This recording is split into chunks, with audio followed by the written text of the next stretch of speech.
Welcome to the stream. Oh, I thought I had made that a little bit more even. But there we go. Yeah. Tonight we are playing The Road to Canterbury by Alf Siegert. Right here. Such a hard name to say. Alf Siegert. Alf Siegert. Yeah, they it's like two different things going on. Yeah. His name might be recognizable. He had a really popular show back in the 80s where he was a puppet. Yeah. No, that he looks like a puppet. He's actually not. He's really Alf. He's really Alf. That's what Alf looks like. Weird. I think it's a very rare genetic anomaly. But yeah, and it was Alf. After doing the show, went on to have a family of his own, and then get really into board games in the late 90s. Specifically, Christian board games. Yes, yeah. Converted, became a Christian. Games based off of Christianity. And then started making Christian board games. So this is The Road to Canterbury is a game of monks tempting pilgrims to sin and then selling them pardons for their sins so that they can be forgiven. An actual thing that happened a long time ago. Yeah. It's what inspired the Protestant movement. Protestant Reformation. Old Martin Luther. Yeah. And here we are. But so this game is a very tongue-in-cheek look at that practice. Very, very kind of humorous take on it. Extremely humorous. Yeah. I love it. I love the theme. I love the way it looks. Mm-hmm. It's hilarious. Yeah, the art is I feel like if I just saw this picture and I didn't know what it was about, I would be like, oh, it's kind of a little drab. But I feel like the more you know about the game, the funnier the art gets. And also the more that you if you understand the time that it's based in, this is how this stuff looked. Yeah. Oh yeah. Very much so. Pia's in the chat. No, Pia November. She's just watching. She's calling us sinners, which that's fair. This is a 2-player game. Although it does go to 3 players, technically. So I'm curious. The Trinity, how that goes. Father, Son, Holy Spirit. Oh, is that what he's doing there? That makes sense. I appreciate that it's 2 to 3 players because board games very often over promise on their player count.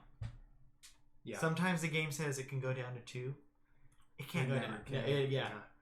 There's party games that are like, oh yeah, there's a variant for 2 players. The last one that we played by him, of the Illumination one, it was great for 2 players. That one's only 2 players. Oh, it's only 2 players. Yeah, only 2 players. Yeah. Got it.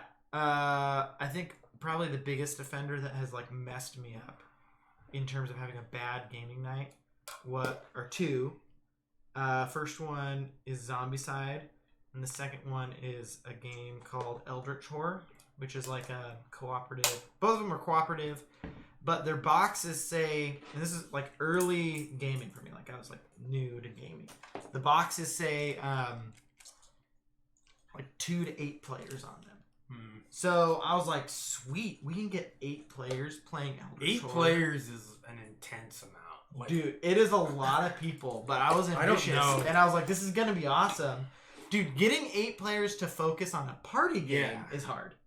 Yeah. Try imagining a night where we're getting 8 players to try to focus on a intense, heavy, and complicated cooperative game. That's not happening. And also mix in drinks because of course there's 8 people hanging out. There's gonna be some drinks, and then there's people there that had new girlfriends, and the girlfriends were not necessarily interested in board games, or especially intense board games, which is again on me for even suggesting it. But there's 3 or 4 of us who liked the game at 3 or 4 players, which it works fine. Yeah, but that's only 50%. And also turns the game into a 6-hour game. It takes so long. Yeah. I'm always down to play some type of a big board game, one that Mm-hmm. one that requires like a lot of concentration. I'm always ready for that. But everybody does have to be equally committed in order for it. Yeah. I learned that a couple years into... Not that I ever tried to sneak a complicated board game into an evening. Yeah. But, like, I never wanted to push someone into playing a game without them, like, really understanding that it's going to be maybe more work than they're used to for hanging out. Yeah. Like, just, like, mental work of figuring out the rules and the focus that's required. Because it's like, if one person's not at, like, focused and going for it, then it kind of it ruins the game for them, exactly. But it also ruins the game for everyone else. You know, it's happened a few times. I think every person who plays board games, it happens to at some point. You know, especially if you're the one suggesting games to people, you make a bad call every once in a while. Yeah, you know. Yeah. Zombicide, that's the other one. I won't play it above 3 players now. Zombicide is in Zombicide like Matricide or not? Okay. Yeah. So the game's like it's just killing a bunch of zombies. It's not a very deep game.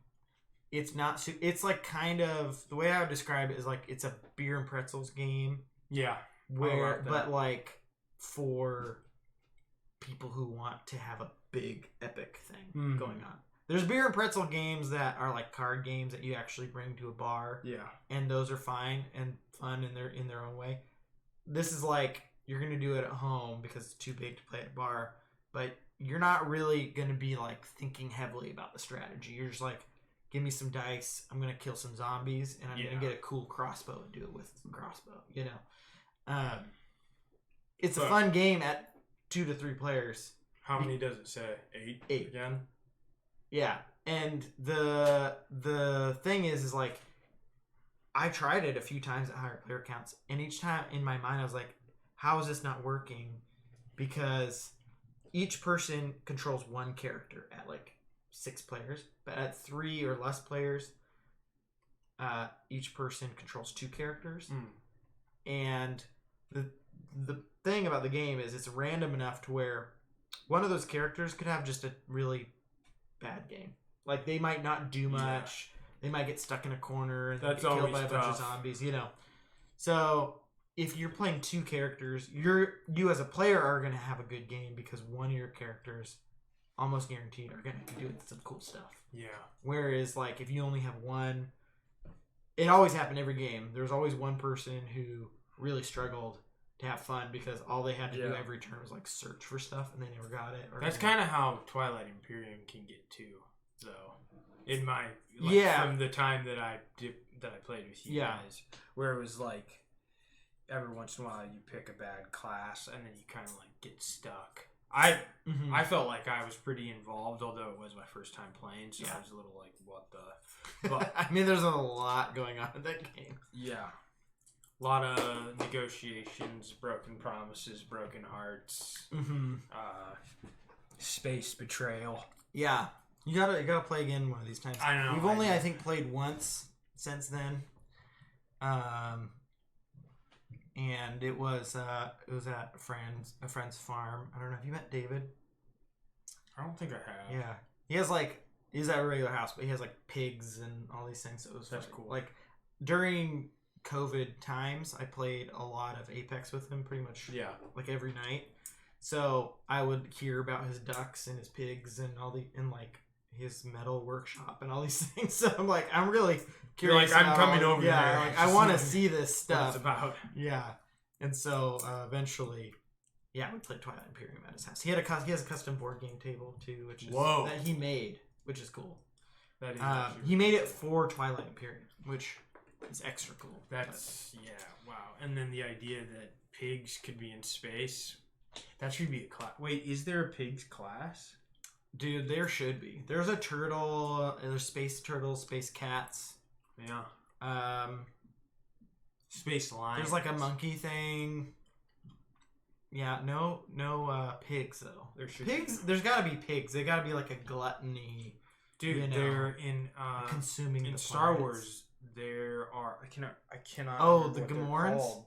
No, not the Gamorreans. They're pigs. Or wait, that is what they're called? Yeah.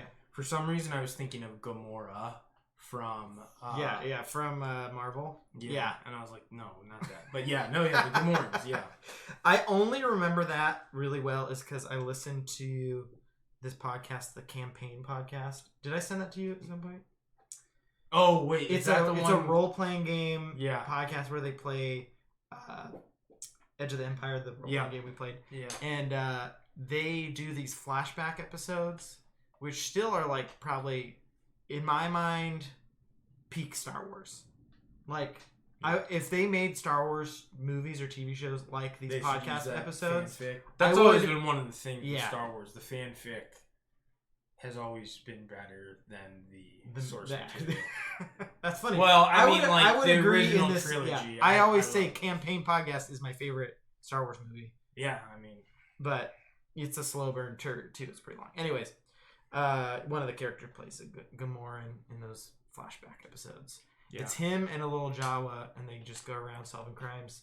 I think it's very funny. The reason that The Mandalorian and then like Bad Batch, I think the reason that those are good is because it's a fan making new Star Wars stuff. You know what I mean? Yeah. Mandalorian is probably the best Star Wars that has been made. I like Rogue One. Rogue One, yeah. Rogue Squadron. I've not seen Rogue Squadron. I haven't either. Yeah, I meant Rogue One. I think that's probably rivals it in a different, I love Solo different way. Though too. Solo's good. Solo and The Mandalorian are my favorite new. Solo's definitely undersung. There's some great moments. The thing that Solo did, there's two things that I didn't like about Solo. The best character in Solo dies too fast. Mm-hmm. The pilot guy. Yep. I was like genuinely shaken. Yeah, I agree with you. I think, like this guy. I would watch a whole movie. They were my impression of that was that they were trying to show you why Han became so like hardened. Yes, yeah. Because I get it, but they made him too good. Yeah, no, I know. Now they need to do a prequel movie for him, whatever that character's name is. I agree with you. And then I think I actually thought that bad intro guy scene rocked too. The main bad guy that had like the lightsaber blades. Oh, and yeah. Like each time he would get pissed, like you could see the scars on his face. Yeah. What the? That guy was sweet. I can't remember what his name was. Me neither. Also, I feel like the intro scene when he's young, they should have chosen a different actor and had them be kids and get separated. You know? Yes. I think it would have made a lot more sense if like similar things happened. Yeah, because he looked like basically the same age. Yeah, I was like, and then it's like a year later. Yeah. And she was like, "Oh my god, I can't believe you remember me." And he was like, "I remember you, baby." Other than that, I actually really liked it. Yeah. But it got bad rap for whatever reason. I don't know why. Yeah. Star Wars. What can you do? That's something I've just had to accept as an adult. Yeah. There's always gonna be bad Star Wars. For every good Star Wars thing that they make, there's gonna be a bad one, and that's just okay. It goes back to the originals. You know, they made the originals, and then they made the Life Day special. Hopefully the Boba Fett. Dude, that's gonna be good. Yeah, isn't that coming out in December? Or maybe on Thanksgiving or something? No. It's longer than that. Well, maybe. Actually, if it's Thanksgiving, I'm gonna be just completely surprised. I know. But I'm excited. I'm really looking forward. The thing that I'm looking forward to the most right now is Cowboy Bebop, which comes out tomorrow. It's getting good reviews. Probably tonight. Yeah. I'm not surprised by that at all. Cowboy Bebop rocks. I haven't seen it. People don't know how much it rocks. Specifically, like the original one. Yeah. I think I've seen the first episode. It's a little bit of a tough hang. Yeah. But something that I always say about it is watch it and constantly remind yourself every time that you're like seeing something that it was made in effing 1998. Yeah. Like they're doing like narrative stuff and character development stuff that wasn't done like in TV in general, but then it certainly wasn't done in cartoons. Yeah. In the United States, of course. Like, obviously, anime has really always been great by that. But the thing is, with Cowboy Bebop, it was, like, syndicated. Mm-hmm. So, anyways, I love it, and I'm super excited for the live action. And I feel like it's a bit of a coin flip with live action remakes. Yeah. So that's why I was like kind of waiting to see how people react to it. Yeah. But I kind of want to watch the cartoon first. Just yeah. I don't know. I'll watch either one though. You could watch the casting looks great, and the little bit I've seen how stylized they made it is like I feel like that is a really good choice. If you're gonna, because anime is so stylized, right? Mm-hmm. So like you gotta just lean into that. It reminded me a little bit of Sin City. I don't know if you ever saw. I really liked the first one. I like him too. Frank Miller is like a little bit of a weirdo. Yeah. But, I saw it and I was expecting to not like it. Me too. And then I ended up like being like, actually, that was pretty cool. Yeah. Yeah. You know, it's just like stylized comic book type of thing, and it was very One Last Job, like the whole thing. Huge One Last Job. Even if it was never actually One Last Job, we need to make a board game. energy. We need to make a board game. Just One Last Job. Yeah, but then you just like continuously. What type of game would that be? I don't know. Maybe a card game. Yeah. Maybe a card game. Like if you want to make it easy, a card game like Uno or something. Basically. Well, so here's the board game aspect. Maybe there's like a track you're going down, right? And it's like you're getting closer and closer to your ultimate sacrifice. Like you die in the end, right? Because it's always. But it's like how dramatic of a death can you get? That's really and you good. Get like you put different modifiers. You're like, you have you've adopted like a found son, right? Like, there's no orphan, you know, like. Okay, now you're like mentoring it, so that's like plus 10 points. And then that would be so. You know, you have to like. But then sometimes though you draw a card, and it would be some type of a task that you have to complete.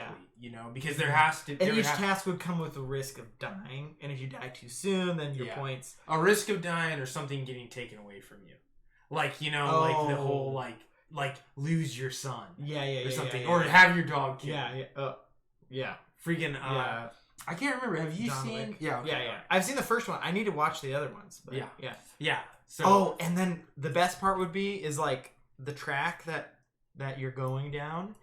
It like keeps increasing points if you die at different points in it. Yes, you sacrifice yourself, but there's a point where the points have to drop off, and then it's like you get a lot less points. Because if you're holding survive to the end, then it's not as dramatic. Yeah. Then it's not your last job. Yeah. Yeah, you're like you survive and have a regular that life would afterwards. Be that could be.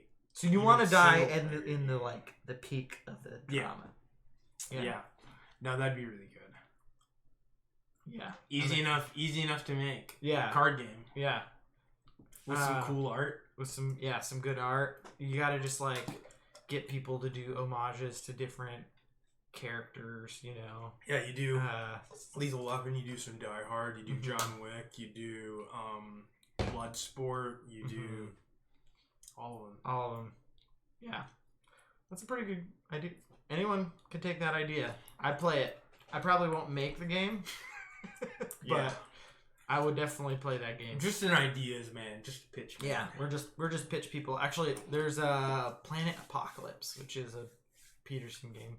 It's basically demons are taking over the world. It's like Doom, but cooperative one. There's a character in that's like the whole thing is one last job. You're like you've got cancer and you're trying to save the world, right?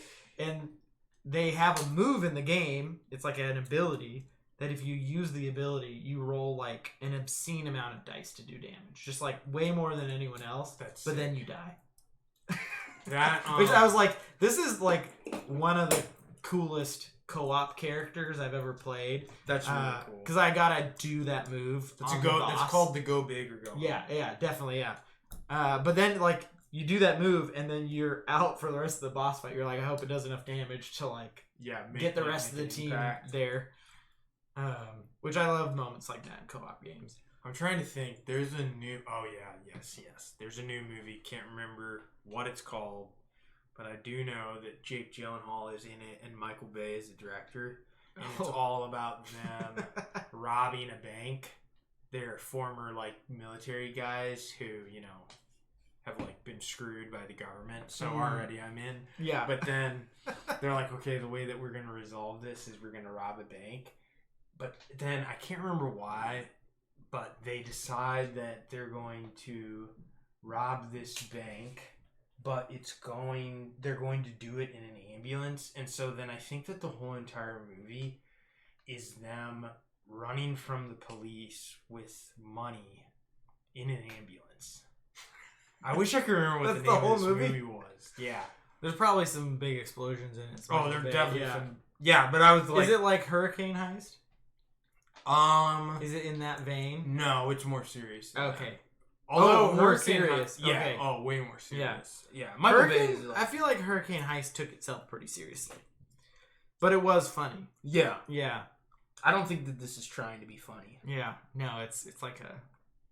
It's real. Like a look what we've pushed our veterans to do. He's making a statement. Yeah. Michael Bay's making a statement. With Michael Bay's a big kind of patriot guy. So. Oh. Yeah, I guess he does kind of make statements. I feel like his movies are such fluff, explosion things that it's like. But he probably sees himself as saying something.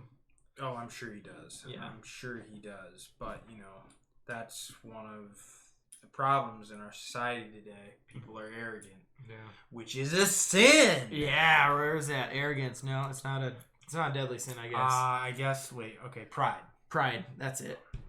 Oh, you pointed at it too. Bam! Let's switch over to the table so we can see what's going on there. This is actually really cool. The sin wheel. Yeah. For some, it's a spin wheel. For others, it's a sin wheel. Oh, nice. It'd be sweet I love that, like, Pia's the only one who's chatted and it just says, sinners. Yeah. with a fish. Fish. I guess that's like the big fish that swallowed Jonah. Wasn't a whale. Oh. Little do people know. Yeah. It was and also, what kind of fish was it? That's a test question for what kind of fish was it? Do you know? No. Wasn't specified. No. Just a big fish. Yeah. There's no air cavities in big fish, though. All right. Well, there's not really air cavities in whales either. It's the Bible, so it's the truth. Oh, yeah. Oh, Pia says a tuna. If it was a tuna, I feel like you'd be in trouble. Dude, side note, there's nothing that scares me more than the ocean. Send me out into space, blast me out into space. I'll accept it. But I don't want to be, like, in the ocean in the middle of nowhere. On a boat is probably okay. Yeah. But, like, let's say I was just, like, floating, which I know how to swim, but, like, let's say I was just floating, forget it. And then if I was in a submarine down at the bottom of the ocean, forget about it. Yeah, I'm not interested in it. Submarines don't really interest me. Like, they're cool that people have made them. You know, I can appreciate the engineering that goes behind that, but, like, not trying to get in one. Yeah. I do love, like, one of my favorite subgenres of movies, though, is, like, ocean survival movies. Yeah. AKA Life of Pi. Yeah. I still need to see that movie. What? Yeah, I know. This is the thing. It's like... we have, like, the 3D Blu-ray, the whole thing. We got to do it. We need some movie nights. That, and then Labyrinth, and then... What are you doing this weekend? Trilogy. What are you doing this weekend? I don't know. The weekend before holiday. I don't think I know what we're doing, but we should maybe think about doing a movie night. Yeah, because, I mean, we need to see... I do need to see Life of Pi. I've been wanting to rewatch Life of Pi for, like, the last 2 years. But, like, in my brain, this is just peek behind the curtain, I cannot justify rewatching a movie unless I'm showing someone new the movie. Like, Pia loves rewatching movies. Most people love rewatching movies. I would say that most people I meet, like rewatching movies. Do you? That's what I'm trying to figure out. I mean, do you rewatch movies though? Do you like ever decide? You're like, hey, I'd like to rewatch this. I watch the Lethal Weapon series at least once a year, all 4. I guess that's the other exception is if I have a tradition built around it. Yeah. So Lord of the Rings is like a holiday movie for me. I'm always down in the holiday season to rewatch Lord of the Rings. Yeah. I don't have any rules against rewatching other times, but like, I think that's kind of it. That and Over the Garden Wall, which is basically a movie. That's our like. You know, I have like autumn movie. I'm thinking now. I have like 10 movies that I try and rewatch each year. Just because they like have a certain vibe that I'm like the Planet of the Apes, Man on Fire. Kind of like the originals or the new. I like the originals, but no, the new ones. They're really good. Yeah, those are like the. I think that War for the Planet of the Apes is probably my 3rd or 4th favorite movie.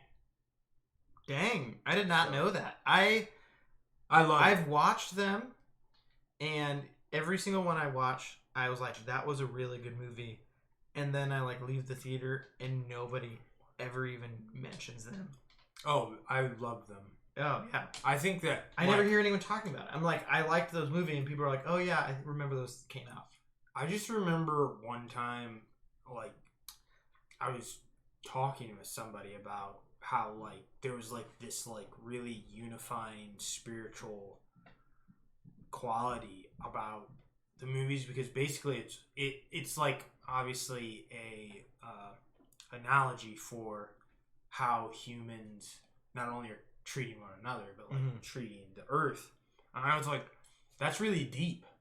Like, I don't know. I thought it was... Yeah, I thought it did that well. And one thing that I really liked about it, I don't know if this is a plan from the original one, but like each of the 3 movies are incredibly different from each other. But in a way that is really cohesive. Oh yeah, totally. Like, and I don't know how to say it other than that. Like, there are movies that like have a sequel, and you feel like it's a departure from what they were going for. Yeah. Or like they just like go off in a weird direction. You're like, I don't really get why they changed it. That one was like they tonally stayed the same, but like the first one is just like this guy and his pet. Yeah. Monkey. That gets intelligent, and it's like mostly that. And then the next one is that in San Francisco, where the next one was they're just like trying to peacefully live, and then like people have been wiped out by a disease or something. Yeah. And then the third one is like a Western, basically. Yeah. It's like it is a big like One Last Job. Yeah. Movie. Yeah. And Woody Harrelson in it rocks. Yeah, I love those movies. So I rewatched those. You know, I really love Uncut Gems. That stresses people out, which I can understand why. Good Time. I love the Safdie brothers. They're really cool. Yeah, I don't know. Those are just like some off the top of my head. Anything with Denzel. Like if something with Denzel is on TV, I'll always rewatch it. Yeah. Grabaway was in the chat. That is Krister for close up of the game. College friend. Yeah, he's asking for a closer view. I can get the camera a little bit closer, but unfortunately, we do not have a 4K camera to provide the extra zoom. We do need to leave some space on the sides. What was that? Also D&D friend. We need to leave some because we're going to be placing cards around the board. So I can lift the board up a little bit. Yeah, and the art in this game is very cool. It's, if you can see this here, well, of course you can. It's in this style for a lot of it. I think the art is real, possibly real art from the time. Each sin has its own little depicted picture here. So Wrath, it's got some people fighting there. Here, wait, I can tell them what to look up. The main game mat, which is this, The Road to Canterbury, is adapted from the Hieronymus Bosch's tabletop, The Seven Deadly Sins and the Four Last Things, circa 1485. Oh, that there? Yeah. Oh, it's a real piece of art. That's what yeah. Dang. Yeah. So just to say that again. Oh, sorry. Grabwave Wiz is not. Yeah, I'm getting screen names messed up. Grabwave Wiz, that's Andrew. Oh, Andrew, Yeah. what up? Yeah. The 7 deadly sins and the 4 last things. Yeah. So Lost our gaming. I was just there Friday, and I'm gonna do a post about it on Instagram at some point. Got myself Clash of Cultures. Hooked me up for this game. This is the second edition of one of the original games P and I got into. We got into like Dominion and a few of those entry level games, and then this is a first like really heavy game we got into. If you've ever played Civilization on the computer, it's very similar to Sid Meier's Civ. Instead of going through the ages, though, it's all like ancient age, and there's a really cool tech tree, and you fight barbarians and explore a map and fight each other. You build wonders, and one of my favorite rules that exists in any game is that pretty much everything is negotiable. So all the different resources and whatnot can be and is encouraged to be negotiated. I prefer everything to be negotiable versus you can do anything you want. Basically cheat. Although the one game that we played that was you could cheat that I did like was the Cheating Moth. Cheating Moth, yeah. Oh, that was really fun. Yeah, that game rocks. But I think it's because you don't really have to remember that many rules.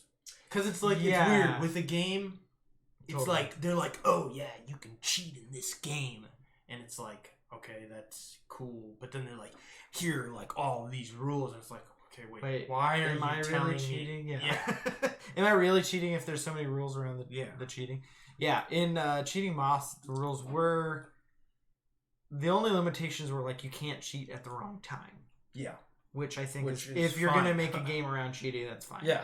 That's that was a great game. Great party game, great game to bring to a cabin trip or whatnot. Okay, good. Neither one of us can really see the other person's money now. Because I was. Oh, you had your. Yeah, I could see yours a little bit. Yeah. I don't know if I was going to mention it or not. Just kidding. So yeah, we start with $3. So we'll explain the game a little bit here. So pretty straightforward turns. Starts with playing a card. So you just play a card out onto the board, and then you draw cards back up to your 5 cards, which is probably just drawing 1 card. And then there's the Reckoning of Sin, just like in most games. And then it goes on to the next player. So I'm just being funny about that, but so it is play a card and then draw a card. The Reckoning of Sin is kind of the way rounds work. When any of these pilgrims out here get too many sins, do too many sins, they will perish. They are deadly sins, of course, and that moves the game forward. And we're playing cards out in front of each of the 3 pilgrims, and those cards can be sins. So here's the sin cards right here. We got these flipped actually. Oh, it's supposed to. And we got the sin cards. So envy, pride, wrath. The 7 deadly sins. The normal ones. Nothing weird there. And then we can also pardon people. When you pardon people for their sins, you gain a bunch of points. Or money. The thing is, if you do it too much, then they die, which also still gets you money. So, seems like a pretty straightforward and nice thing to do. I went to seminary, so this is good. This is what they do at seminary. Game. Yeah. Or no. Yes. You're a seminary. They do attempt to kill you at seminary, actually, but... But perhaps the funniest part about this situation is Andrew and I are both Protestants. Mm-hmm. So the world of indulgences is a little unfamiliar to us, considering the fact that part of the reason that we even exist as Protestants is because of the pushback against indulgences. It's a favorite story among Protestants. Yeah. It's like... It loves to be... They're like... You know what the Catholics did? Like... I don't know how many years ago? How many 100 years ago? Was that 1200 or? Yeah, it was something like that. It was forever. It would have been. I mean, the Protestant Reformation happened in the 1500s. 1500s. I can't remember exactly what the date was, so 600 years ago, ish. These, this happened. We've been telling the story ever since. So also one of the even though they don't do this anymore.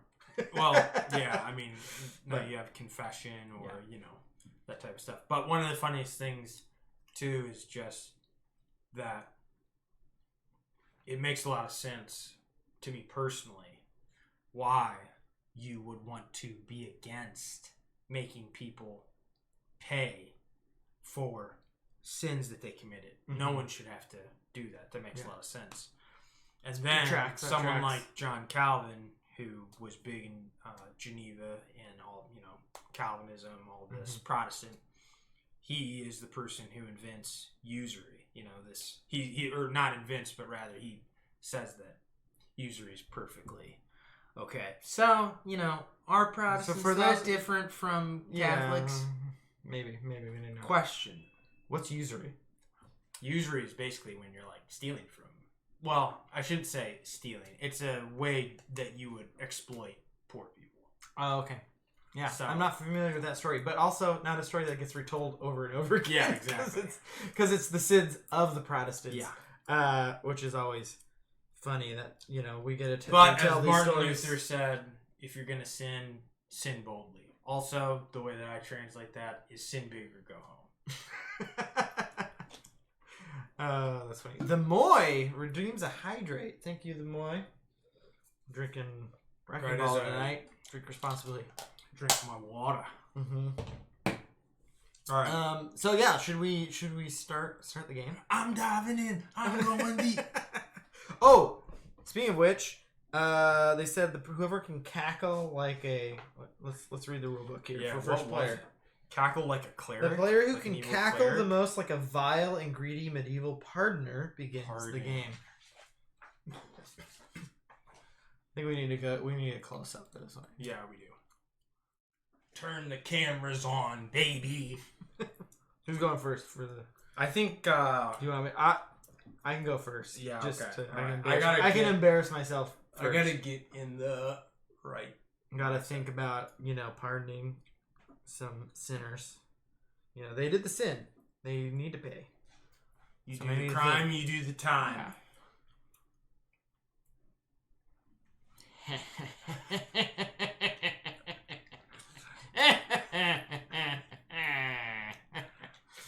That's pretty good. Okay. All right. That's my monk cackle. Okay. I let my demons hide. That's a little bit of Imagine Dragons. They're Christian, aren't they? Okay. Right. Christian adjacent. That surprised me. DJ Lojo. Pia leaves for a month and this is what I get. If the rulebook told us to do it, DJ Lojo. The rulebook told us to do it. I think you win that one. Because I did not expect that. Alright. We're going to switch back to the board. Legends DM, what up, Legends? Okay. Well, actually, let's ask chat. Who won? Who won the cackling like a... how does the rulebook say it? I don't know. I keep wanting to say... The most like a vile and greedy medieval pardoner.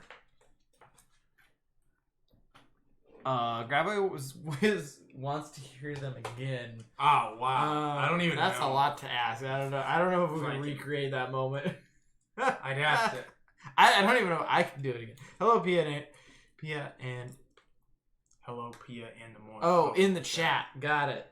I was like, neither of them are here. Did I mess up the names? Yeah. You're Pia, I'm the Moy. I forgot that it was great to say, no Pia November. No Pia November. Pia's taking the month off. That's a great band name. I don't know. I also, the thing that the existential crisis it gives me is if there's no Pia, what's a Vember and why are there none in November? Yeah. I've thought about that 3 or 4 times. Who named November and why were there none of these Vembers are coming into this month? November. Okay, that's something that I'm gonna have to look up later. Actually, can someone in the chat tell us? Tell us. I'm guessing it's just there's a different story to it. I'm sure the etymology is just probably not actually saying November, but anyways, yeah. Okay, what am I doing? Legends. I just finished a random stream. What was the random stream? Sounds interesting. DJ Low, my vote is for budget Seth Curry. Budget Seth Curry. Seth Curry's awesome, though. He's actually having a really great season, so I'm pro being referred to as Seth Curry. I also love basketball, but I absolutely hate the 76ers, so I'm a Bulls fan. But Seth Curry, cool. Steph, probably, actually, definitely better. It's funny, just as an aside, Seth Curry went to Duke, even though he's the younger brother of Steph Curry, who's better, but Steph Curry went to Davidson. But the reason that Steph Curry went to Davidson, even though he's older and he's better, is because he was undersized. But then people saw what Steph Curry were doing at Davidson, and they were like, oh, his brother, Seth Curry, he's probably going to be really good. So he got a scholarship to Duke, got to play for Coach K, all that. But also, congratulations then to DJ Lojo. The Trailblazers came back from 20 points down against the Bulls last night. Although Scott Foster, who is easily not just one of the worst refs in the NBA, but one of the worst refs in all of sports, he definitely had a hand in that game. So, but nonetheless, congratulations to DJ Lojo. And also cheer for Dame while you have him, because he's probably going to leave. Okay. And we're back. Yeah, no, that's okay. I didn't really understand most of that, but I'm glad DJ Lojo, I'm sure, understood it. And anyone else. Also, Legend says they just streamed. Awesome. I'll have to check out the VOD of that. Always love catching your streams, Legends. Legends has got a cool beach stream vibe. He goes to, the ones I've seen, I don't know what you did this time, but most of the streams I've seen from you have been you near a beach. He lives in Hawaii, and streams kind of what's going on the beach, talking about what he's seeing and stuff. Yeah, they're fun, and then just chat with the chat, of course. Yeah.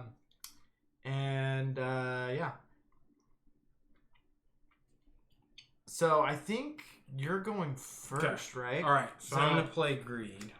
Okay. Here, and then I put? You put a so. cube Oh wait, on what Greed. is this guy doing? Oh, anything yet? We have to put him randomly out there. He was on Lust. I think that's a good place to start. Lust. Lust is a must. And then you get to draw a card. And here's the interesting thing: you can draw from any of these three decks: Relics, Pardons, or Sin. You can draw blindly or from the open. Remind me again, why would I be wanting to pardon somebody? That's what gives you the money. Yeah. Although you get money other ways too, so. Let me look what's going on out here. I'm going to draw. Just from the top there. Draw naked. Alright, we got Envy, we got Pride out there. Sloth. I'm gonna get some Pride down. This guy's I'm gonna tell him, whisper in his ear. Wow, a lot of pride. You should be proud. You should be proud about everything. This guy seems like a proud boy. You should be. You should join the Proud Boys. That's how proud you should be. Okay. All right. So now, Legend says I walked next to the Aliy Canal. I probably pronounced that wrong. Sorry. But today, a monkey escaped the zoo. What? The monkey was hanging on a street light, so detours and traffic made me decide to walk home and stream. Oh my gosh. Eclectic Camel just gave us a subscription for 9 months streak. Oh my gosh, Eclectic Camel. So we do analog alerts here. Eclectic Camel, you get a blessing from the Monkey King. Comes out and says, Eclectic Camel, the next time you commit a deadly sin, may you be forgiven for free instead of paying money to a monk. I feel like that's a pretty good blessing. Eclectic Camel, shout out to them. Will be joining me on Monday's stream for No P in November. Let me type this out. Eclectic Camel is such a cool name. It is very fun. And on top of that, always teams him up with camels. I think camels are fun. Yeah. There's like a surprising number of camels in board games, too. Yeah. Among the animal kingdom. Yeah. I played and then I drew my card. Oh, what did you play? Wrath. Oh, over there. you did some Wrath up there? Okay. Oh, wait. I guess I gotta make sure that I put my... Okay, I see how that is. How do we put them on the actual pilgrims? By doing the pardons. Yeah. Oh, okay. Mm-hmm. Got it. All right. Well, I'm gonna go over here. Get some gluttony. I'm gonna give him a big meal. It's just gonna be a little bit too big. Wow, we got a greedy guy and a glutton over here. Mm-hmm. Okay. Some lust. Yeah. Lust is a must.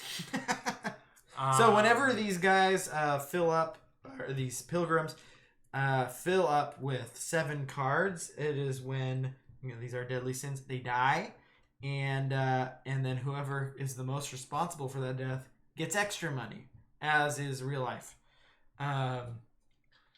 When you accidentally cause someone to die. Okay, I'm gonna play some Lust. Getting lusty. Oh, Grabwaves Wiz is asking if we could hold the cards to the camera a little bit when we play them. I want to see the Lust card. Here we go.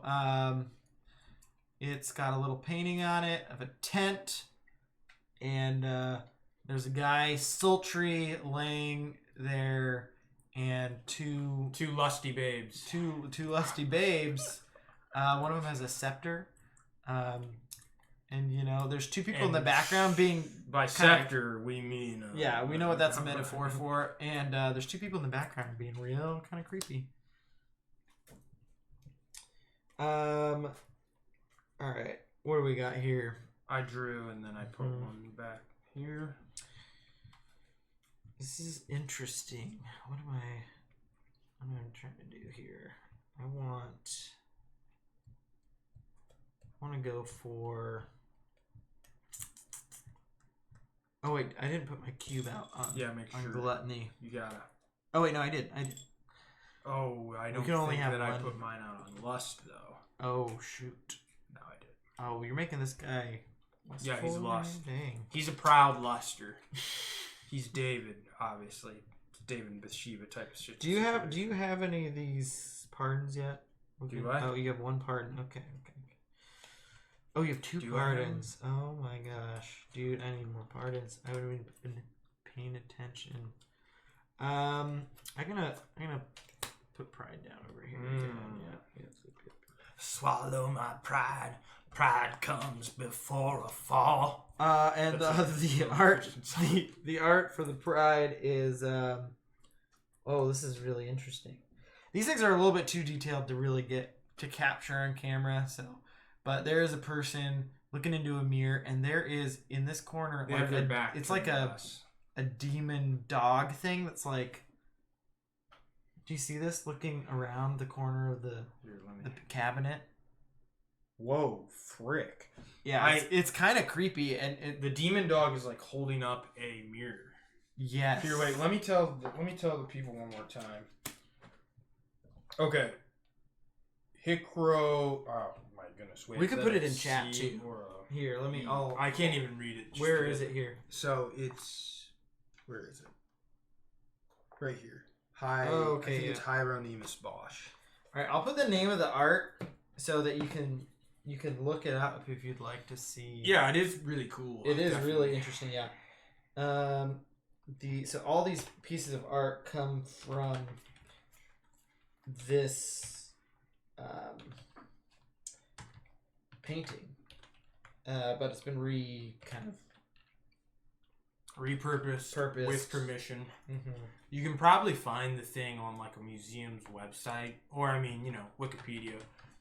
Wikipedia is probably my favorite website. What are other people's favorite websites? Throw them in the chat. Pornhub? Just joking. But I mean, you know, we are playing a game about sin, so.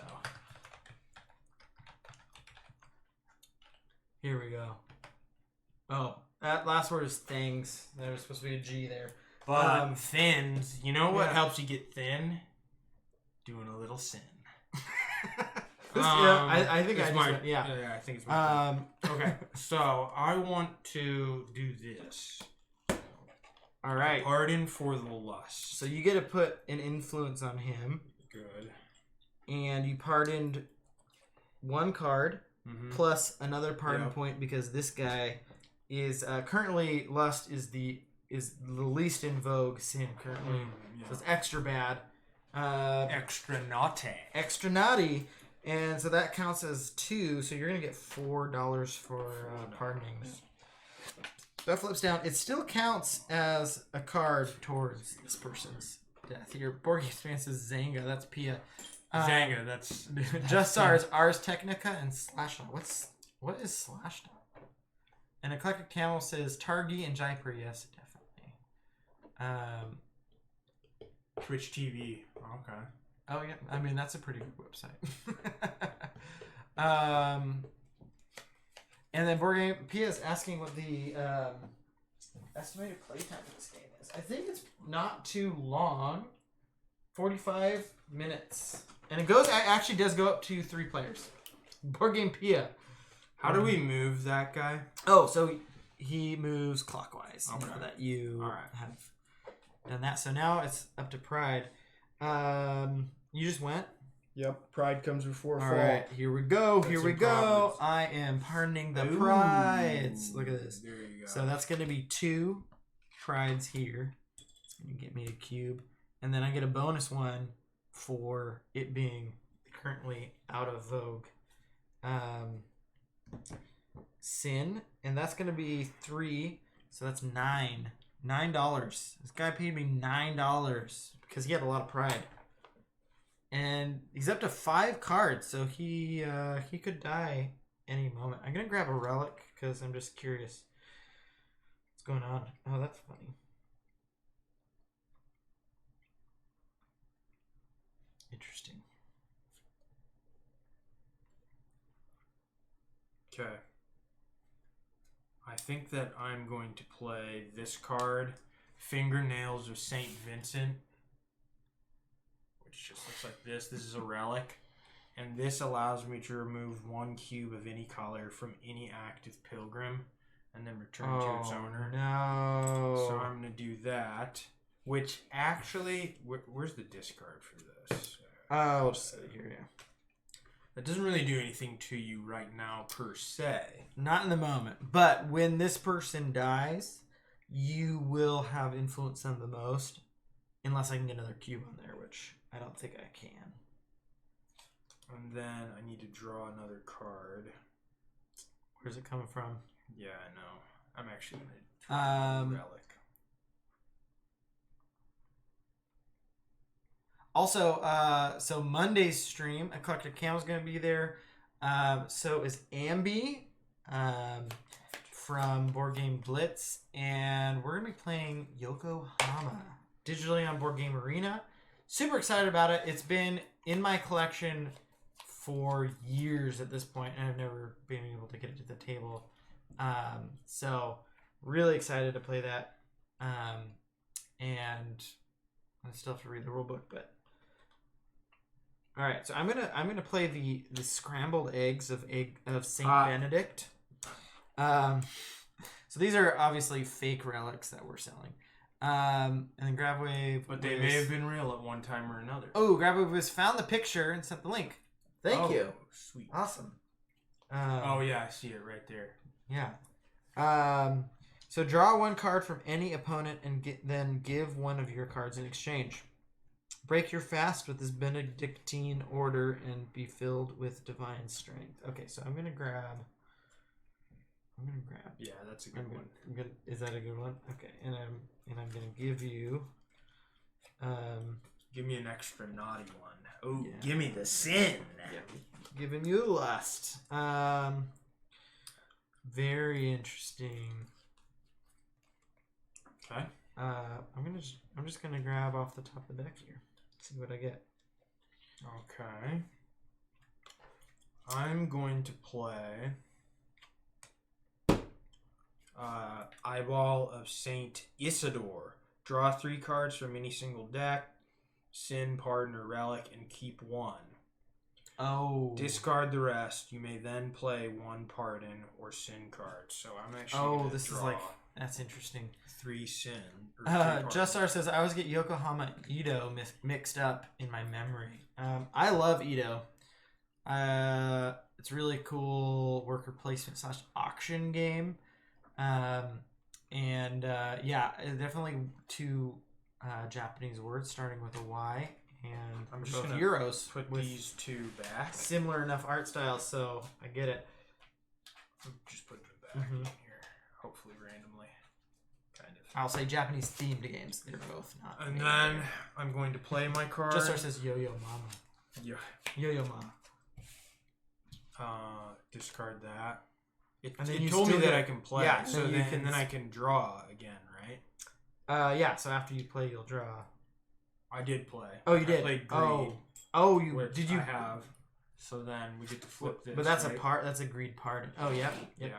And then You put a cube on the put person. a cube there, and then I get? Is it 1, 2? No, Or it's just just it's two? just one. It's just 1 because Unless this guy was on over greed. there. Yeah. Okay. So So, just 1. Which is 1 coin. Yeah. Okay, and then I need to. But it gets you the cube on there. I'm gonna draw 1 Sin. Dang. Okay.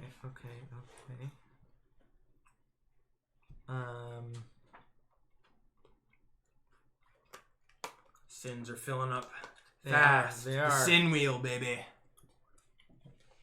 Oh shoot. All right, now that we got a good amount of people in the chat, everybody throw your worst sin out there. What's the worst thing?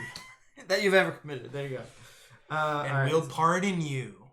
It can just be between you, God, and then everybody in the chat. What do you think? Okay.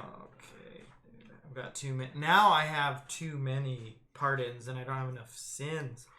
I need a cube on it. I'm going to play Sloth over here. You're beating me on every front right now. I need to. So there's a few different things going on here. You get points for pardoning people, but then you get points for influencing people, which is cubes here. But then if you get a complete set of doing all, tempting people with all the sins, you get points that way. I didn't get a Masters of Divinity to lose in a card game about indulgences, okay? I didn't get $100,000 in debt for nothing. All right, I'm at least gonna do this. I'm gonna put that there. Gets me 1 coin here. Okay, Tied I'm you going up. to play Hairbrush of Saint Hildegard. Collect 5 gold. Oh, what? You just get 5 gold off that? Dang. Let me do 3. But I don't actually have very much money right now. I actually only have 5 gold. Oh. So PS says something about Sichuan. I want to make her Sichuan mala hot pot for Thanksgiving. Oh. My favorite website is this. I'm missing the start of this conversation. Wait, what's the favorite website? I need to go back here. Oh, just our both tech blogs. Oh, they're talking Slashdot is basically dry posts and interesting link, but it's more cutting edge with timing. Ours writes more in-depth tech stuff. And then Eclectic Camel says, "Give me a camel in King of Tokyo, and then we'll talk." You've played King of Tokyo. I don't think I have. I thought maybe you didn't. We played it with one of Josh's kids. Oh yes, it's the dice. That game rocks. Yeah. So he wants a camel in that game, which that'd be sweet. That would be actually a camel kaiju. But what about people's worst sins? Why aren't they telling what their worst sins are? Okay, let's see. Worst sins. I just picked up a pizza, sub, and garlic fries. Legends DM. That's not a sin, dude. That just sounds like a good time to me. If that's sinning, I don't want to be right. Board Game Spanish Special Asian Cuisine. Oh, she's talking about this website. Okay. And that she wants to make Szechuan is not a sin. Pia, Szechuan, I will remind you, this weekend is the Feast of St. Andrews, which we always have to celebrate. Because my name's Andrew. And we have to celebrate the Feast of St. Andrew. Which St. Andrew is it? Like Andrew, as in the Bible? Like, oh, nice. Yeah. He has a holiday, and it always shows up on my Google Calendar for whatever reason. Feast of St. Andrew. The week before Thanksgiving, but I'm like, our tradition is that I get to pick a restaurant. Hot pot. Yeah. And I always pick hot pot. Little sheep, rib. Yeah. Glory days. Okay, here's what we do this weekend on the Feast of St. Andrew. You come over. Reddit comes over. Hot pot. We make hot pot. We got hot pot here. And then we watch The Life of Pi. For the Feast of St. Andrews. I'm always into some hot pot. Yeah. I played Andrew. Okay. I got a card in my hand, and then I made sure that one was back out here. Just so it says, I've organized all the recipes I found on the internet on my Pinterest, and now random people are following me. It is funny if you make something for yourself and then other people start. Dude, there's a good website, and by good I mean like morally good. Pinterest. I don't ever hear about Pinterest sharing people's data. No, yeah, they're not owned by like Facebook or anything, right? They're just doing their own thing. That's interesting. What do I got here?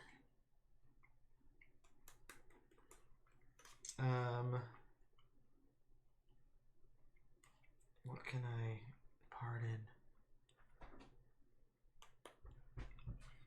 I'm not doing this right. So, if you pardon things that I own, for lack of a better term, do I get points for that? No. So if you put down a card and then it gets pardoned by the other player, and then you that's what I thought, but I wanted. It's definitely like I've got cards that I want to put down, but I'm like, but can you pardon them right now? But then the balance is you can only have 5 cards in your hand. If you fill it up with pardons, then you have anything to do on your turn. You have to fill your hand up with sin. Yeah. You got to balance it. If your left hand sins, what's the good book say? Cut it off. Yeah. And throw it into the flames. Exactly. Sermon on the Mount. Okay.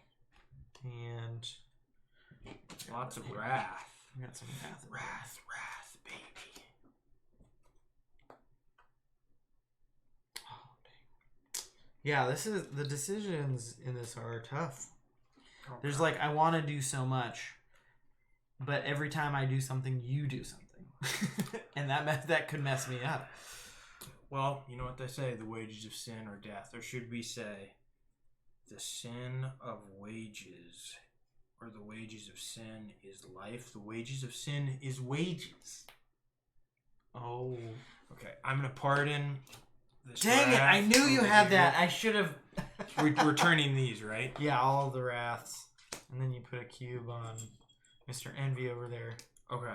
And you did 2? Yep, and 2. Plus here, so that's 9 coins. I only have 9 coins, though. I don't believe that.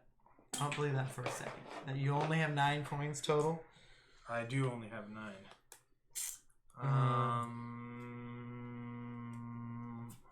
Interesting. Alright. How do we finish these people off here? Finish the people off. I know. That's probably in what sense? Alright.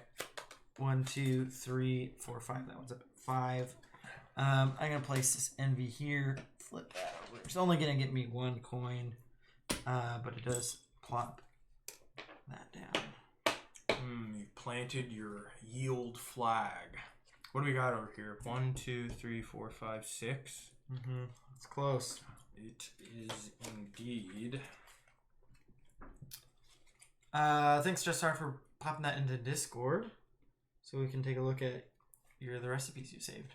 Pia loves a good list of recipes. She's the experimental cook in the family. I'm the find something easy cook in the family. Or something, I guess, easy / familiar to cook. I do try things from time to time, but Pia's really the one who's looking out there at how can we make food better. I don't really have that drive. I just want to eat. Ditto.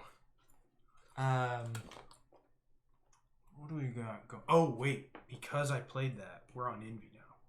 Just so you know. Oh yeah. But I just did Envy. Oh, did you? Yeah. So then So it would be on Greed, and I got here. I'll return this, and I'll take the 3 because it's yeah. Oh, it's 4. It's 4. So we're on Greed now. Mm-hmm. Greed with my steed. What's that over there? 1, 2, 3, 4, 5, 6. 1, 2, 3, 4, 5. So 7th card over here is critical. Mm-hmm. So that pilgrim is on death's door right now. Okay, so I'm gonna play Slaw. Dang it! That's what I was gonna do. I was hoping you didn't notice. All right.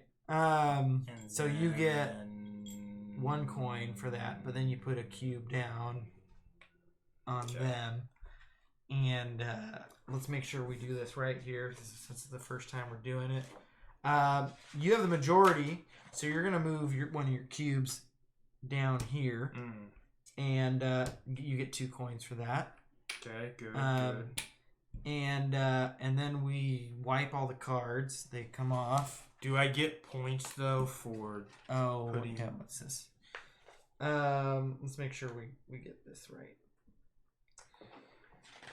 This is the Reckoning of Sin. Examine each company of pilgrims to see if any of passed away. Count the total number of adjacent cards. If the total number equals or exceeds 7, the pilgrim dies. How would it exceed? Probably a relic might allow you to play more cards. Right. When a pilgrim dies, calculate each player's corruption influence. The player with the most corruption cubes on the newly deceased dominates move. Move one of these cubes from the pilgrim to the leftmost open stage on the road. We just did that. Got it. This player immediately collects the bonus. Do we need to count this though before we move it over, or can we just move it here? We just move it. Because you got more. And then deceased pilgrims. No, if a player's tie, we don't need to do that. Remove all sin cards and death approaches cards next to the pilgrim, and then place them in appropriate discard piles. Those all come off. Deceased pilgrims are shrouded and brought along with the company for burial at Canterbury. Place the pilgrim card directly under the company, face down, leaving all players' remaining corruption cards. So this comes to me. So that one actually goes face down there, and the cubes stay on it. These are sin. So this counts as one of the 7 cards now.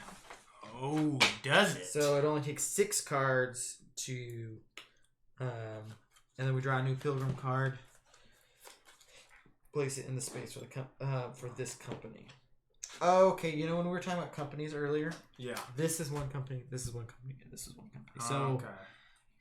There's going to be a majority bonus at the end of the game for having the most influence among all the people that died in that company. Okay. All right. Now so, when do I get you kill them, so you get the. I want to use. You got to read them. I want to use this immediately. Oh yeah, you can. I would like to read them, their last rites. Yes. And I'm going to do this in Latin. Vicit Agnes Noster Secum. Secorum. And so I'm reading that pilgrim their last rites. They are gone, and now I'm going to take another turn. So before I do that though, I have to draw up. Oh wait a second, that's not what I want to do. I want to do this. Okay, and then I want to play this over here, greed. Does that actually do anything? No. You get 1 because it's in the so you get 1 coin. Yeah. That is what I want. Yeah. Okay. But even though he didn't do it, you just come in. You're like, you need forgiveness for your greed, and he's an like, extra measure. I will give you a little bit. Yes, my lord. Okay. And then that moves to gluttony. All right. Interesting. Okay. That's my turn. Yes. Okay. Indeed. I am going to. This person's gonna be into slothfulness right now. Which goes there, and then. Okay. So, a little bit of a sloth game that you're playing there, I see. Okay. Legends is home and eating. Exciting, yes. I love getting home after a long day. Just is the best feeling. Okay. Where are the... Oh, they're there. Oh, shoot. That was a sloth. I played the wrong type of card. That was a sloth pardon. Well, you still get points from it, don't you? No, there was nothing. Oh, well, just redo it. Let's undo undo that. Put a different one. What did I grab? I grabbed gluttony, so I didn't have that. You might need to take this back. Yeah, I did Unless, need to take that back. Are you putting... I didn't have one, so we'll just move that over. Oh, yeah. Just put Okay. Forgiveness mode. That is a real forgiveness. An indulgence mode. Yeah, can... Uncle Jojo, can you indulgence? How much does an indulgence cost? No, an indulgence costs... IRL an indulgence. Yeah. Oh, man. I mean, like I said, I've already been bitching about my student loans, so what can you do me for? Okay. Dang, I need to keep these organized. I've got my my pardons and my sins mixed up. There. It's as if the sins and the pardons are indistinguishable from each other. This game's saying something. Jassar says, probably a small print run and releasing during the pandemic. She also landed a couple big gigs, both at a big restaurant, and seems to be doing cooking classes. Oh, very cool. And I posted her Twitter to Discord too, so you can see what type of desserts she can make. Ooh. I love that video so much. What is this video? Your homemade instant noodle mix series. Ooh. Sounds like a good one. Anything that improves a good instant noodle. Oh, shoot. Are we at 6 over there? 6. Oh, you left it at 6. You the number of the beast. Okay. Okay. I don't have envy for pardoning envy, though. Thank you for telling me that, though. I know.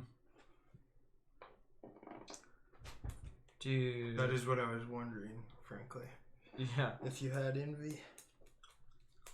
Envious. But you know what? Are you envious of an envy pardon? That's meta. That's meta. This is a big advertisement for Meta, by the way. Yeah. Go join That's meta. Go well, join how meta can we get right now? So this is my theory about like everyone hates meta. Okay. The name. Or that's like people are like, it's a dumb name for Facebook.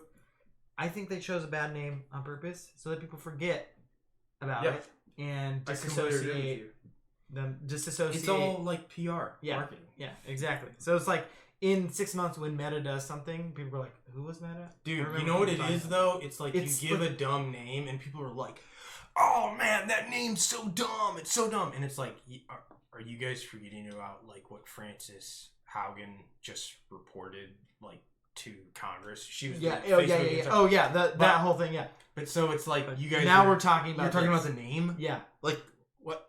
They actually you lost your mind? Yeah. They just did some bad things. Their name's so dumb. Dang it.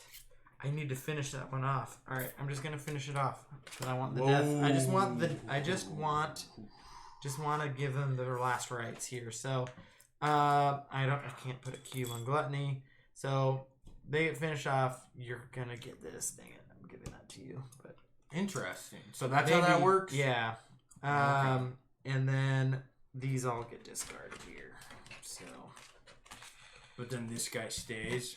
Mm-hmm. He stays naked though. Nothing goes on him, right? Yeah, nothing stays on him because it was all. You did that pilgrim dirty. You didn't even give them a pardon. Dude. You like made them sin in their last moment. Yeah, I was just like, here's a sin. Can't even get forgiveness for it. But I sloth. The thing is, sloth. I wanted this token so I can do a double turn at some point. I'm not gonna do it right now. Yeah. Oh yeah. Let me put this back over here. That was just the. Oh yeah. What sins do we got? We got gluttony. We got greed. We don't really have greed per se. We just have pardons for greed. This guy's double. Yeah, but greed's up there. Oh, greed is over there. Big greedy. Interesting. Just gonna go for a relic. That's a good idea. Yeah. Just try to pivot, see if there's anything interesting. Get me. Legend says I'm eating pizza sub. Whoa, a pizza sub that has marinara, cheese, pepperoni, Portuguese sausage, and onions. Dang. Portuguese sausage. That sounds good. Like a sub sandwich. Yeah. Oh, look at this. We've got Ruel Gaviola coming in here. Coming in hot. Can you pass me the raid idol? Yeah. So we do analog alerts here. This is our raid idol. Welcome raiders. We're playing the Road to Canterbury. We are, greedy monks that are tempting pilgrims with sin and then selling them pardons along that path. I'm Andrew, half of Board Games Pam. Pia's not with us this month. She is taking a break. She's got a lot of work, big workload this month, so she's like, can't stream this month. So I have scheduled guests for each of the streams. It's been really fun. About half the guests have been friends, so we here love to focus on physical games. Yeah, frenemies. Always pitted against each other. So we like to focus on the physical games. So I tried to get as many people in my life that would actually come here and guest stream with us. And then also we have a lot of great other streamers that are guests. On Monday we have Panda Angel, mod of Ruel's stream and streamer herself, as well as Johnny Deathhawk and Brain and Jar.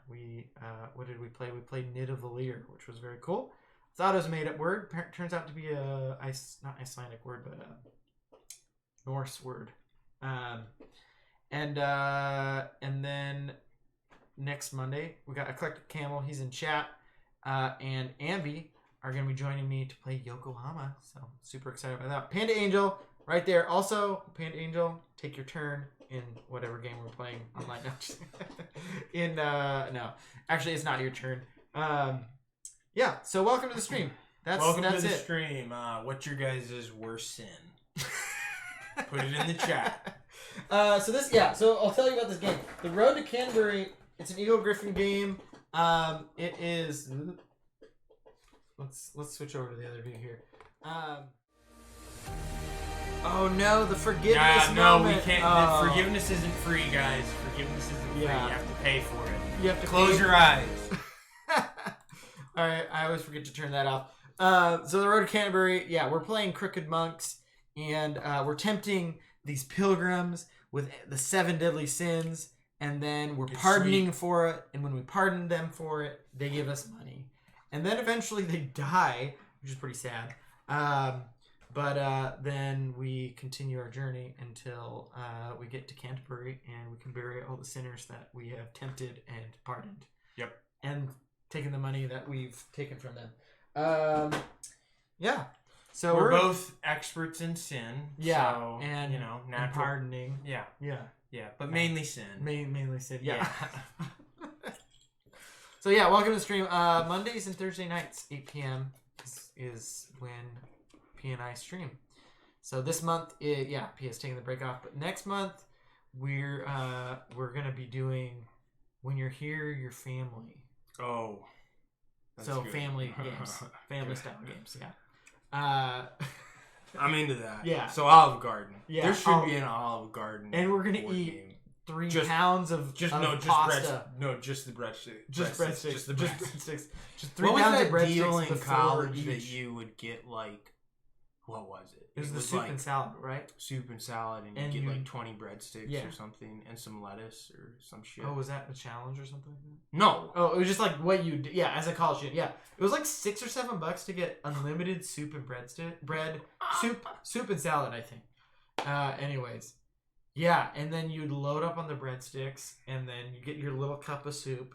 I don't think that part was unlimited, but the salads were unlimited. Salad was pretty good. It was like a Greek salad. Yeah. Anyways, we got Julia Deer, first time in chat. Thanks for joining us. Makes me want to play the Skulls of Sedlec. I really want to play that one. That's a little card game. I have it not quite played yet. And it is it's like a catacombs. You're like burying monks, I think, in the catacombs, and you're trying to bury them in like hierarchical order. Yeah, I think is generally the theme, but it's a card game. Yeah. Okay. It looks pretty cool, pretty simple. It comes from a lot catacombs. I'm always into catacombs. Catacombs are cool. Stacking the skulls of sinners. Oh, that's what they said. And the saints of just... Pia is in the chat. She's doing some work, some late night work right now, but also joining us via chat. He may be wrong because he hasn't played yet. Yes. I mean, that's very, very possible. I do think it is your turn. It is my turn? Yeah, I believe. I have 5 in my hand right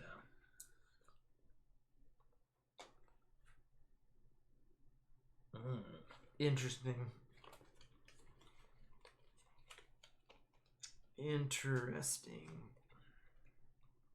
2, 3, 4, 5. Okay.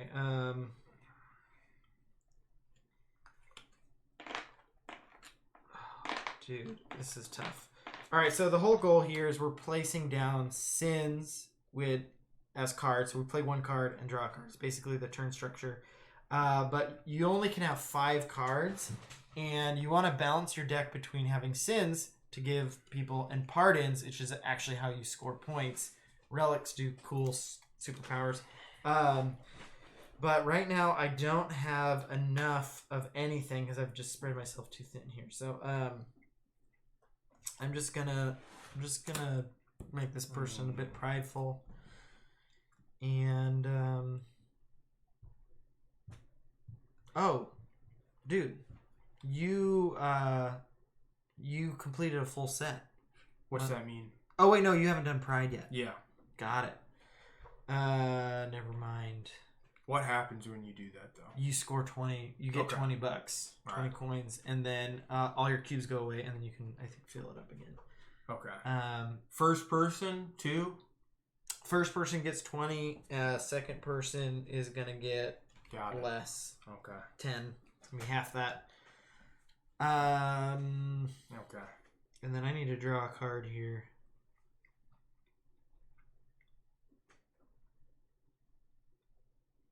These aren't great options.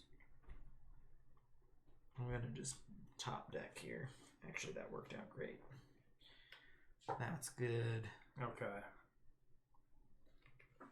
Julie, dear, you're digging up the bodies and taking the skulls and stacking them to try to make them more happy in the afterlife. That's pretty funny. Yeah, it's a very tongue-in-cheek theme for this game. It is actually based off of a real thing that was done, but probably not quite this insidiously.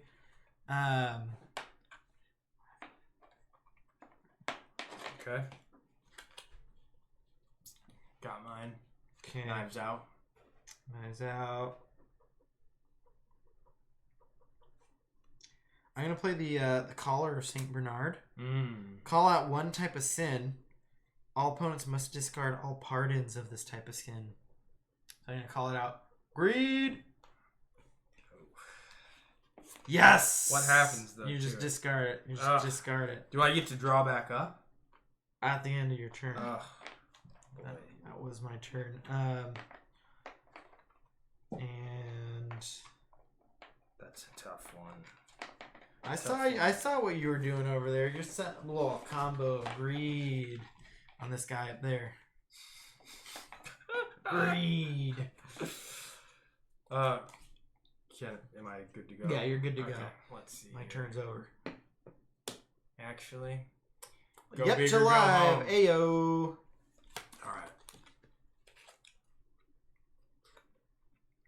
Now that I drew up to 5 just now, but I didn't play. Can I play? Oh, you should have played before you got to 5. Yeah, okay. yeah. All right. That's just at the end of your turn. Okay. Julie Deer says, "Yep, I did see that game on Kickstarter and almost backed it. So funny, but I passed on it. Yeah, it hit at the moment where Pia and I were playing a lot of 2-player games. Okay. So it was for anyone who didn't know, this was a Kickstarter game by Eagle Griffin Games. This and then another game, Illumination, which Uncle Jojo and I streamed a couple weeks ago. I think the video on demand might still be up. That game was really fun. Yeah. And I've enjoyed both of them. They both arrived, and Pia looked at them and was like, I'm not interested in those. So I was like, well, dang it. I bought them to play with you. But then I was telling Josiah about that, and you were interested. So I was like, well, let's try to stream them. Or what did you do? I missed it. Can't tell you. Oh, dang it. Okay. My sinning ways are not your ways. Sloth over there.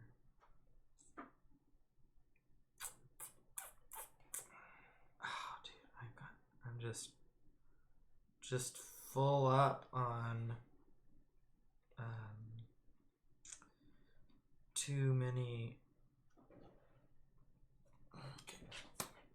Oh, I'm gonna do that. Whoa. And okay, so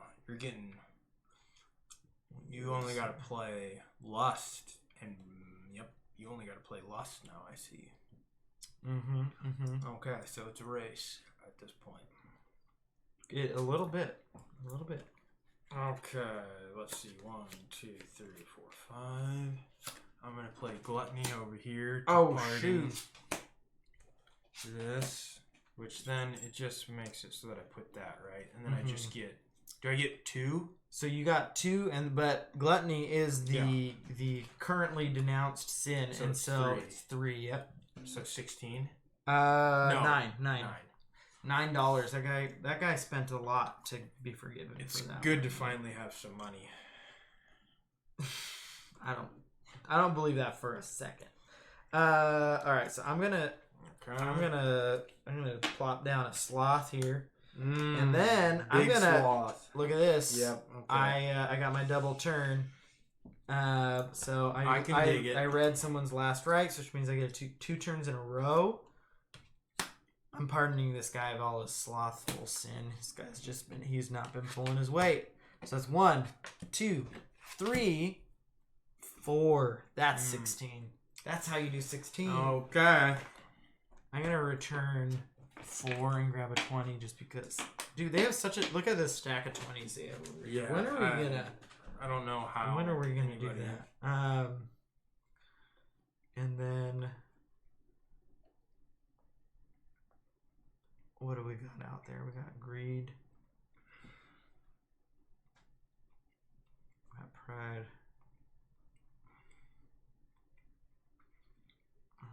Just gonna grab blindly, I guess. Yeah. Okay. Dude. What in the world? What am I doing? Okay. I'm gonna end this guy's life. Oh. Sloth. Oh, was he at 6? Yeah. Dang it. So once a 7th card has been played, then I was supposed to do this. Then the person dies because they are deadly sins here. So you're just ending him. Yeah. Yeah, he just fell asleep in the middle of the road and got run over or something. Did Sloth need to be moved though? Oh, it did. Yeah. Okay, Yep. so now we're on to Lust. Mm-hmm.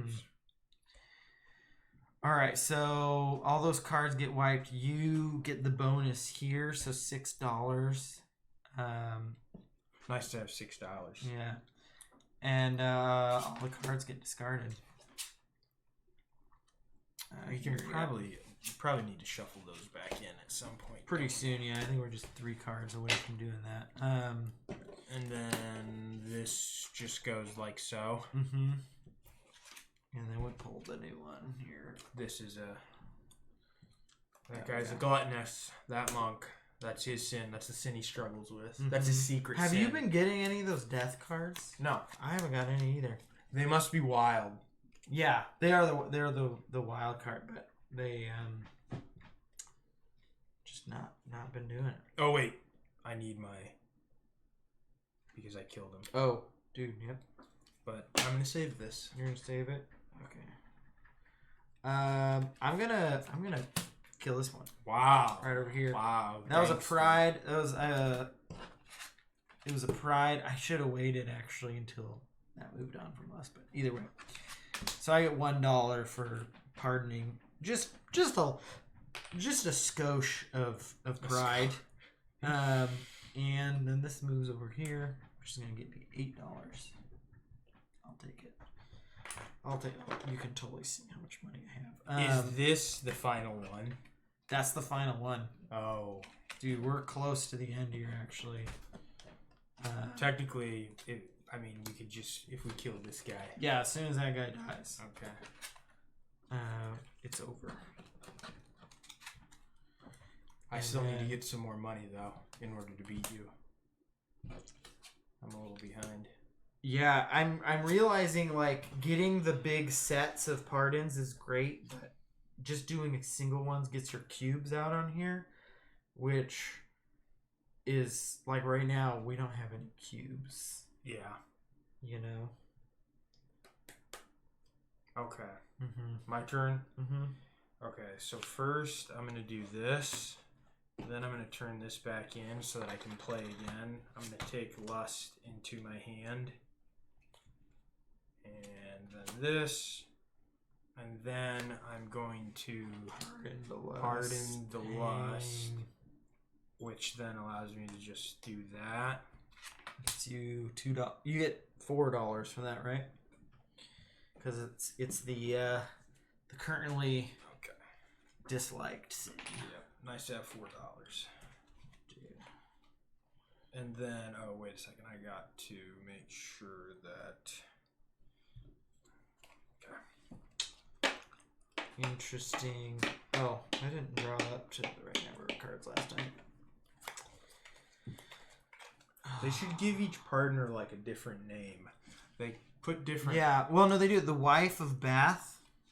Oh, each partner. These ones? But okay, these guys got different. They names. Each have names. The monk, the friar. That's actually cool. That is cool. Here, we'll show everybody what we're talking about. Board games. P.S. says, I think I'd play this with you, Andrew. The theme is pretty funny. Yeah, it goes up to 3 players. I think this actually would work really well at 3 players. Because each little of these areas are a little bit like area control puzzles. You can end his life, but if you end his life, you end the game.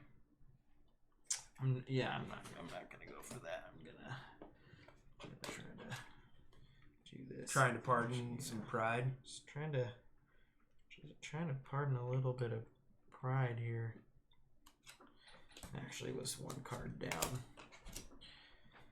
Oh, there's Lust. Interesting. Okay.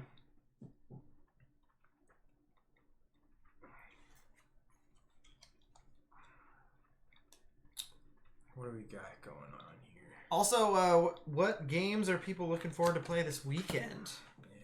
Yeah. I don't have any gaming plans this weekend specifically. Actually, I don't think we have many plans this weekend, other than the Feast of Tabernacle, Feast of St. Andrew. Yes. I am going to. I'm gonna forgive this person. That gluttonous, prideful they were SOB. Yeah, they were pretty prideful, but I'm gonna say if they pay me, it's okay. And then this moves up 1, and I get to put a cube on them. Okay.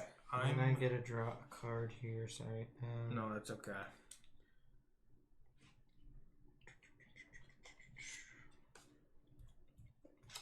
Okay, I'm gonna shuffle these. Okay, riddle me this.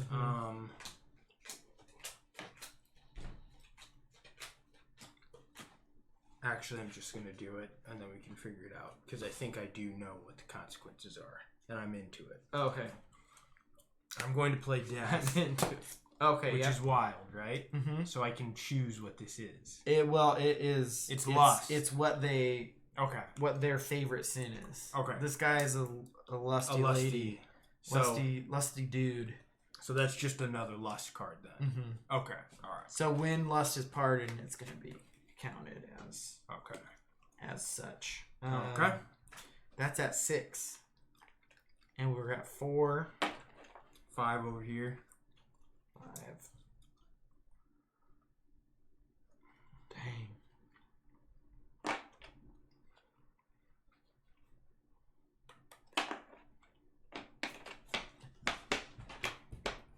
This guy's getting a little wrathful. That's at 6. Dude, neither of us have been able to finish the full set of sins. I know. The rules made it sound like you could do it multiple times. They're like, if you do this multiple times, I'm like, the likelihood of that seems low. Now that I'm playing it. Oh, yeah. I mean, maybe at high level play you can get away with it, but yeah, I'd love to play this with you. It's pretty straightforward. It looks a little crazy with the board and everything, but it's really just draw a card, play a card. I like that there's 3 decks that you can draw from, so you're building your hand, but there's just like only 5 cards. Just feels so claustrophobic for your options. So it's 6.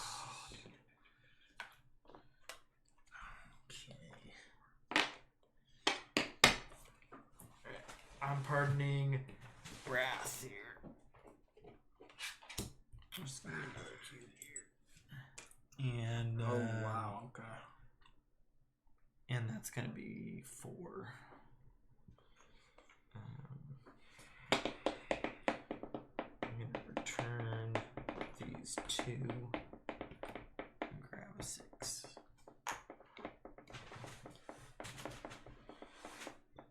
And then draw a card here. So we're at 6, 6, and 6. Did it. We did it. You should get a bonus for that. Do I get bonus points for pointing that out? I'm gonna grab a relic just to see what that could do. Dude, I love the names of these relics. All right. The Snorkel of Saint Jonah. We were talking about Jonah. Saint Jonah, that's a good one. I don't have a choice but to do this. You gotta finish someone off here. Yeah, I do. I'm gonna play this, which I think kills that guy. It kills him. So then, what happens to this? It's a tie. ties. Yeah. Let's take a look. What's the tiebreaker? The tiebreaker would be if one of us had completed the set. Yeah. But unfortunately, neither of us did that. Where did we set the rulebook? Oh, there it is.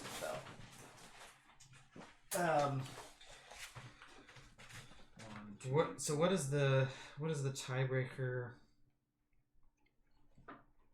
go to after that?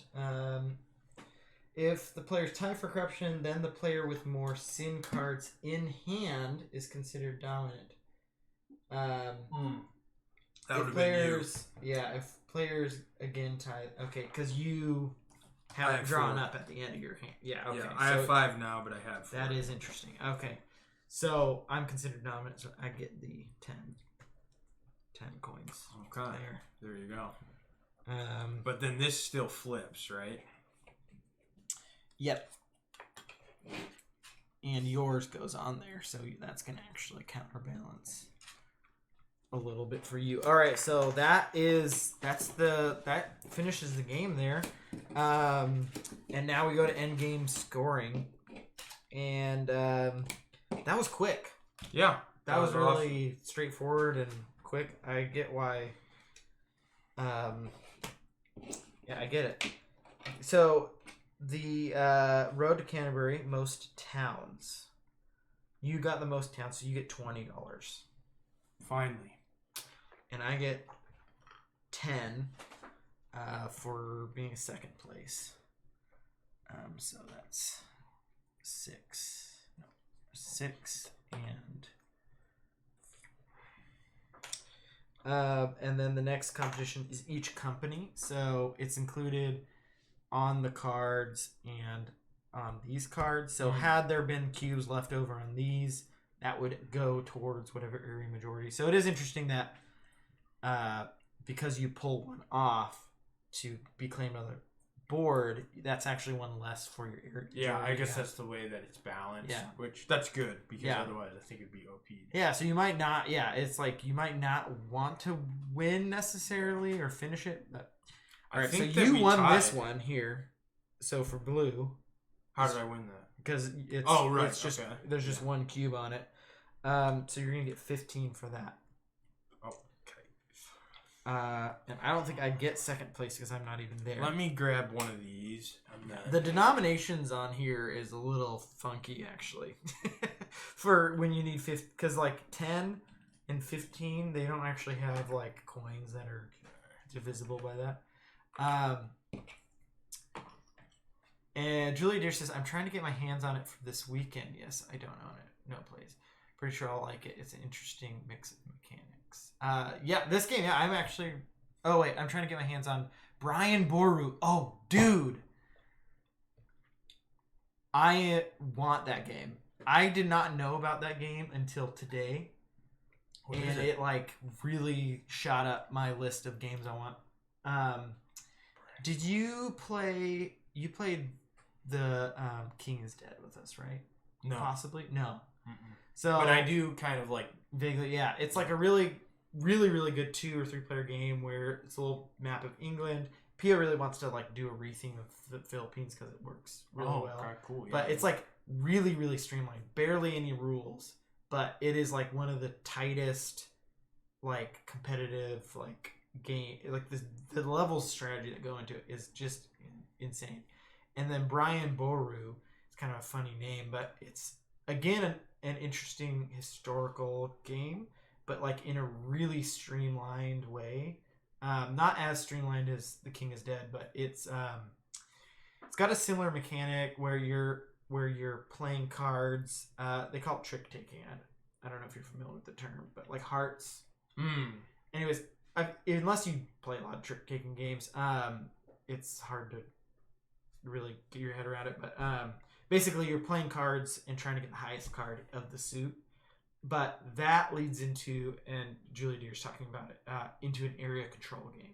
Oh. So you're trying to get the higher card to be able to put your troops out on the map and claim areas. But then there's like certain reasons why you might want to lose those hands. But it just seems like a really like clean area control game. And the production of The King of Dead is like it doesn't photograph very well, but it just like looks really nice. Yeah. And I think it's also done in the same way. I want to play the King. It's the same designer. So that was what kind of got me so excited. Pia loves The King is Dead. It was one of early in the year we played it quite a few times. All right, so you claim the first company. Yep. I get the next one, so that's 15 for me and 7 for you because you are there. Wait, how am I there? Because of you got 1 cube, yeah. Huh. So okay. So you get second place, which would get you 7. 7? Mm-hmm. Okay. I'm returning 5. 20. But I wasn't even here, so that means I don't get anything. And then you also get 15 here, and I get nothing. So that was actually pretty bad. I was not doing a good job pardoning. I was like trying to set up big combos and get the like set of 4. Also, Brian Boru, I feel like it's gonna sell out pretty quick here. I'm thinking about asking for it for Christmas from my parents, but I have to get on that quick. Neither of us have any last right tokens, right? No, I do not.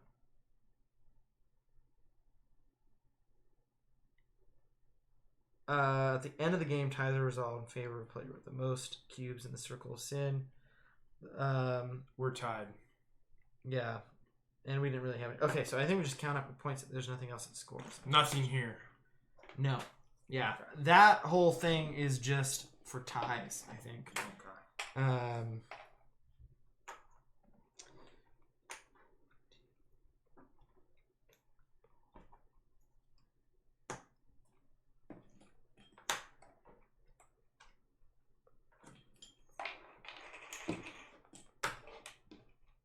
Okay, got mine.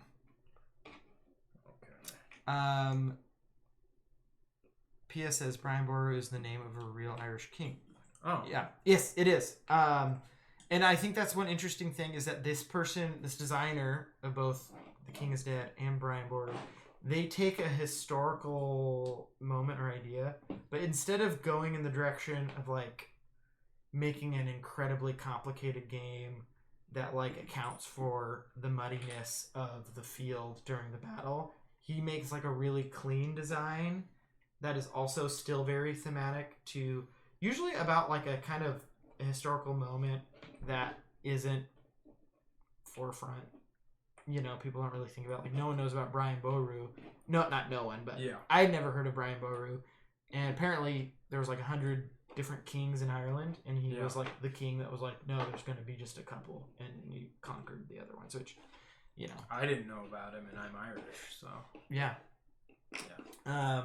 And also, it's cool because it's a very Irish thematic game, but it's not like the stereotypical, just like Shamrocks, and, you know, like Sherlock Holmes, and no, he's not Irish. Is he not? I thought he was English. Yeah, I think you're right. Yeah. Do you think? Wait, no. Do you think the English would write a hero? Scottish. Is he? No, I'm getting Scotland Yard and. Oh, yeah. That makes sense. I was like, I don't think the English would write a hero that's not English. They certainly wouldn't write one that was Irish. Yeah. That would be my impression. Yeah. Can't Little say thing for called sure. The Troubles. Yeah. We should play a game. Is there a board game about The Troubles? I would be interested in that. Yeah, but it would have to be, the tone would be pretty intense. Yes. Who's the guy that made that game again? Oh, that's the Root. tone. Yeah. Letter Games and Cole Worley. Yeah. Yeah. We need to play PAX. Yeah, we do. I would love that. I think he would do it well. Root? He kind of is able to walk that line. Root was really fun, but it was really tough. Yeah. Yeah. Like, I had a good time playing it. I was actually the Ronin, I remember, but it is a lot, especially, and you were jumping into a group of people who had played it more times. Yeah.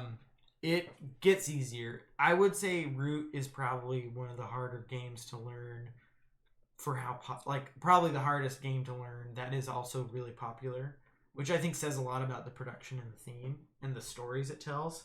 But it's not easy to learn. Yeah.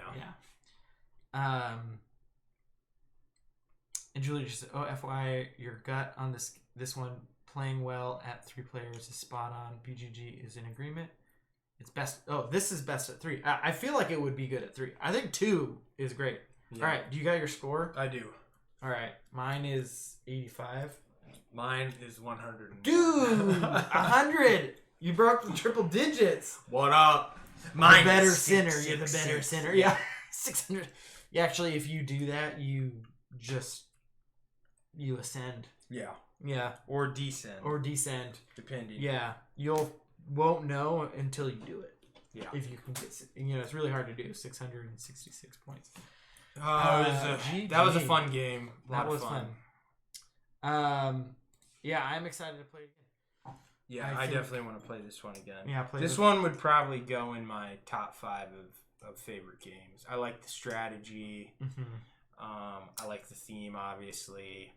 I feel like as a hand management game, it is like the most hand management I've played because you can grab from the different decks.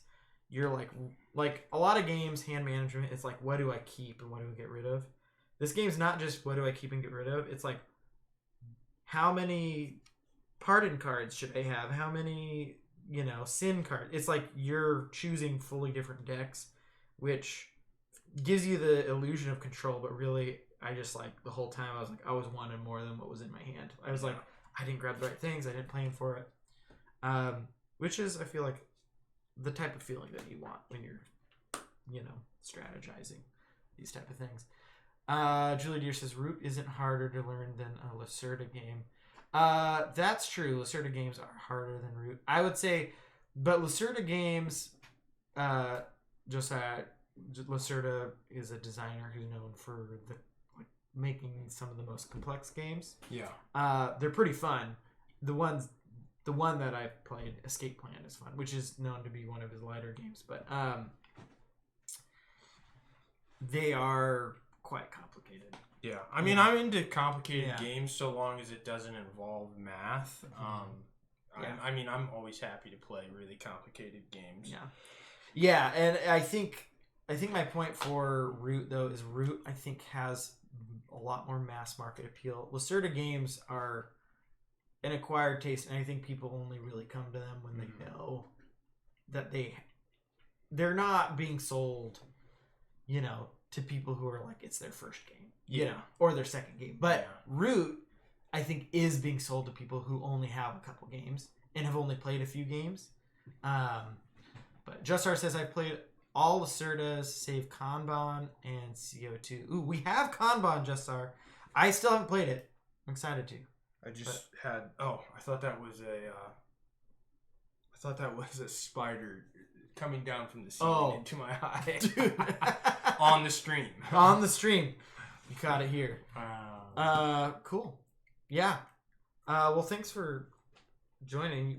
We said we would get you out by 9:30, and I just saw that it is 9:30 right now. So let's raid a channel to get you out the door.